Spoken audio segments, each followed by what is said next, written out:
विगत सप्ताह में संसद में लोकसभा और विधानसभा, राज्यसभा दोनों जगह संविधान को स्वीकार किए हुए 75 साल के मौके पर संविधान की रचना, संविधान निर्माताओं का योगदान और संविधान में प्रस्तावित किए गए आदर्शों पर एक गौरवमयी चर्चा का आयोजन संसद के द्वारा किया गया। वो चर्चा में 75 साल की देश की गौरव यात्रा, विकास यात्रा और उपलब्धियों की भी चर्चा होनी थी। ये तो स्वाभाविक है कि जब लोकसभा में, राज्यसभा में पक्ष और विपक्ष होते हैं तो हर मुद्दे पर लोगों का नजरिया अलग अलग होता है, दलों का नजरिया अलग अलग होता है, वक्ताओं का नजरिया अलग अलग होता है। मगर संसद जैसे देश के सर्वोच्च लोकतांत्रिक फोरम में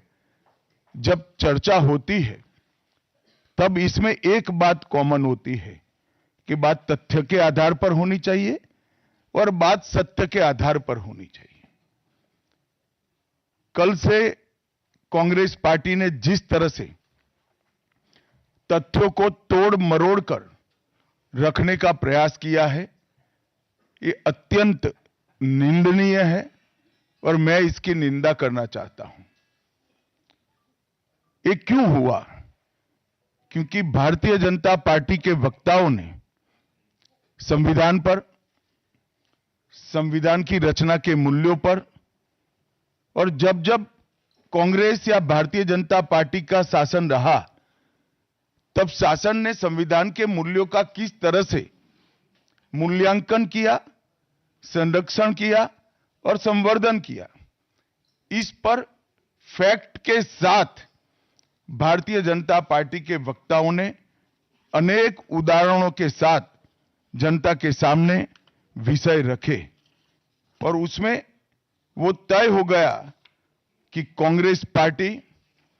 आंबेडकर जी विरोधी पार्टी है, कांग्रेस पार्टी आरक्षण विरोधी पार्टी है, कांग्रेस पार्टी संविधान विरोधी पार्टी है, कांग्रेस पार्टी ने सावरकर जी का भी अपमान किया, कांग्रेस पार्टी ने आपातकाल डालकर संविधान के सारे मूल्यों की धज्जियां उड़ा दी, नारी सम्मान को भी सालों तक दरकिनार किया,